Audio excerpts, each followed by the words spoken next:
Uy, may bagong pasok. Realme 15 5G? Teka, ito ba yung phone na sinasabi nila na 24,000 pesos na may Dimensity 7300 Plus? Though meron siyang bright side na may Sony IMX na camera and a big battery na at 7,000 mAh and a 80 watts na fast charging support. Tatawanan ko kaya to or would I recommend it? Pag-usapan natin.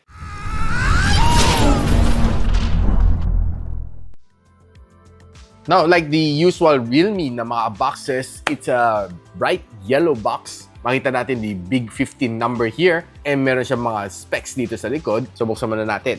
We have a smaller box. May jelly case tayo, frosted, user guide, and warranty card. May SIM ejector pin pa siya, charging cable, and yung kanyang 80 watts na super VOOC charging brick. Okay, for the fun part, yung phone. Hawak ko right now is the color Silk Pink. And by the way, ang presyo ng Realme 15 5G 12256 is priced at 23,999. Now, if you're interested to know kung saan nyo pwede mabili ito, I'll post the link on the description or just simply click the YouTube shopping link na biglang lilitaw sa inyong screen. Gamitin yung mga links ko dahil those are official. Huwag na kayo paligoy-ligoy dahil baka mascam pa kayo.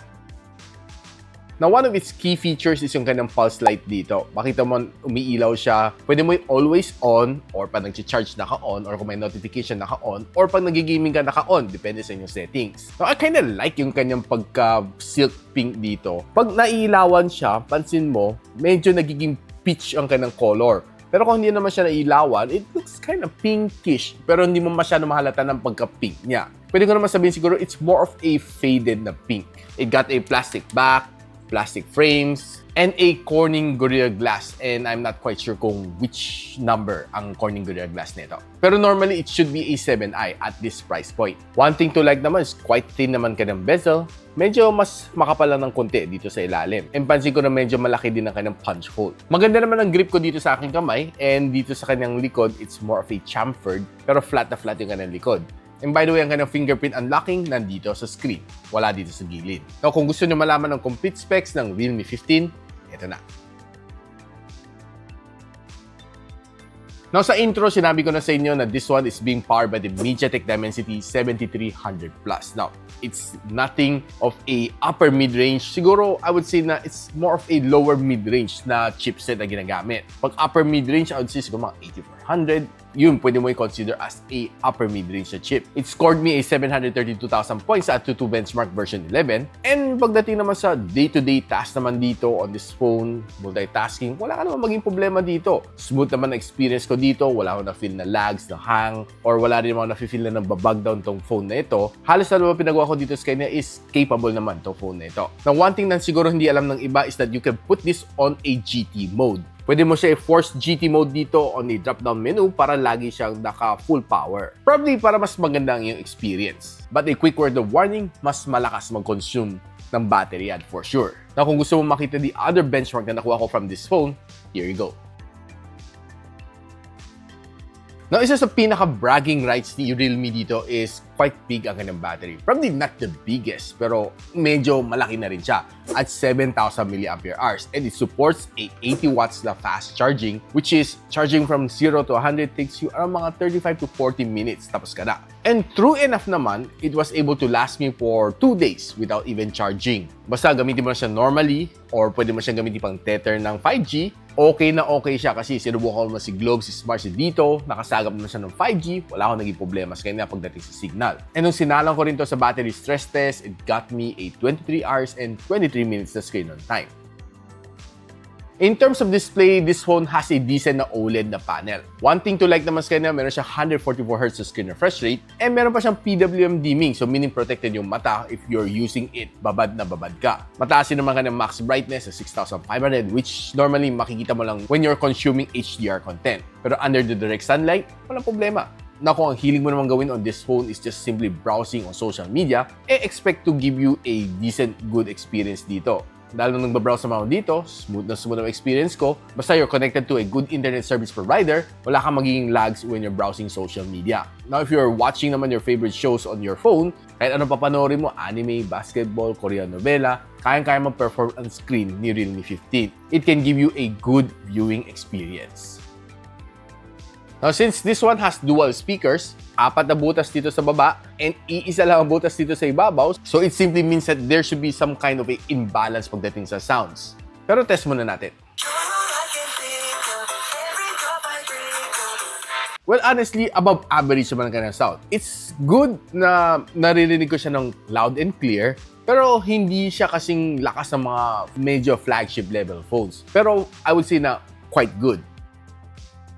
Now, in terms of gaming naman, sinaba ko 3 titles dito. Call of Duty Mobile, Farlight 84, and Honor of Kings. Pagdating sa Call of Duty Mobile, expect to get a really good experience dito. Though wala akong nakikitang FPS counter, pero I think this should be reaching around mga 90 FPS. Base experience ko using the same chipset on the other phones. And yung experience ko naman dito is quite good. It can give you a fun experience, very competitive naman siya. Probably the only thing na medyo mabibiting ka lang is the sound coming from the left side of the speaker, which is kasi dahil isang butas lang. Because personally, nakikinig ako sa sound coming from the left and the right, yung mga footsteps. Pero overall, yung kanyang touch response is very fast. And wala kang maging problema dito. Pagdating naman sa Farlight 84, equally said, medyo maganda rin naman experience ko dito sa Farlight 84. Wala akong na-feel na frame drops or lags along the way. And medyo mataas yung mga settings nilagay ko dito sa kanya. Overall, the touch response is good and it can give you a good gaming experience din dito as well. Pagdating sa Honor of Kings, quite good din ang experience ko dito. I was able to play an R dito smoothly, wala akong naging problema. One thing na napansin ko rin dito sa kanya is very fast yung kanyang touch response and yung sound is just okay. Overall, pagdating sa temperature, pinakamainit na inabot ko is 42 sa Farlight 84.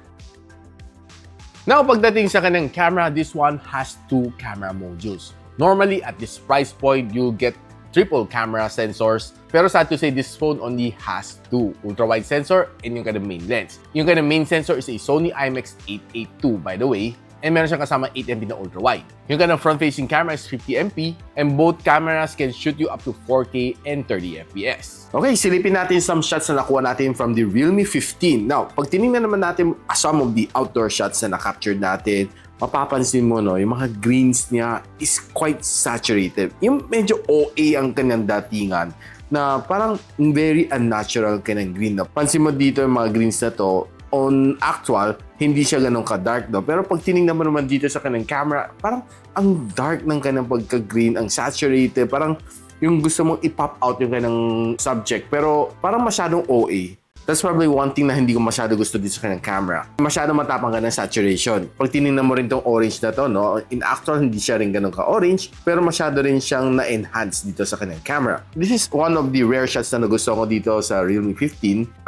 Maganda yung kanyang pagka-focus dito sa subject dito sa ilalim, and ang ganda rin naman kanyang pagka-blur all the way to the background. If you're trying to take some indoor low light, okay naman siya. Though mapapansin mo talaga sa mga pictures, no, na quite saturated nga talaga attack niya. And nung tinry ko naman siya kunan ng ultra-wide shot, this is how it looks like. And you can zoom all the way to 2x zoom. Eh, very clear pa rin naman mga words na makita mo on after 2x zooming. Some product shot looks nice. Eh, clear naman siya, no? Mabilis naman mag-focus tong kanyang camera, I'll be honest with you. And there are times naman na I can get some good shot like this one. And there are some good product shot din naman nakuha ko dito from its camera. If you're trying to take some flower shot naman on indoor, okay naman siya. Hindi naman siya ganun ka-soft on indoors. Itong stuff toy na to looks good. Ito ka ng pagka-capture. And pag tinignan mo naman mga low light shot na ito mga LED lights, pag zoom in mo mukhang okay naman siya. Wala naman siyang color spill. This is probably one of those rare good shots na nagustuhan ko dito sa Realme 15. Pagdating naman sa night photography, well, pansin ko i-enhance yung picture no to make it brighter para mas madali tingnan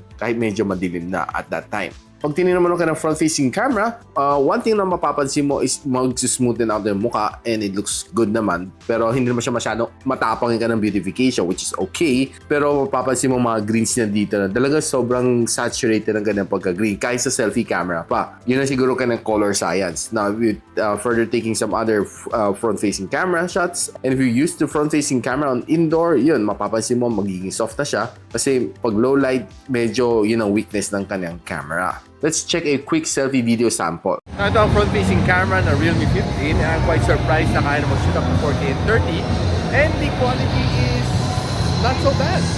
Not so bad. Medyo stable din siya. Ito naman ang ganyang sample from the rear camera. So guys, ito ang quality na makuha mo sa Realme 15 and it can shoot you up to 4K and 30.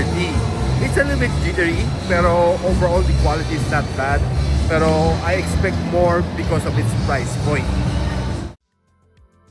Now, honestly, itong phone na ito can definitely perform. Yun nga lang, pagdating sa presyohan, medyo mahal siya at 24,000 pesos. Overall experience for me is not bad. Siguro isa lang mapapayo ko kay Realme Philippines. If you want to go back to your old glory days, consider lowering your price to a reasonable amount. Pero at your current pricing strategy, maraming fans aayaw dito sa phone na ito. Pati sa 15 Pro. Pero kung interested ka pa rin bumili ng phone na ito, I'll post the link on the description box below. Kung meron kang kilala mga Realme fans na naghanap ng phone na ito, please do share this video to them. And of course, in-invite ko kayo mag-like, subscribe dito sa aking channel so you don't miss out any real talk na video just like this one. So paano yan? Hanggang dito muna ako and I'll see you on my next video. Peace out. And so, ako para si Richmond and you're watching Gadget Sidekick. What's up? Like and subscribe to my channel. Don't forget to hit that notification bell. For one of my latest uploads, click the dito. And for one of my popular uploads, click here.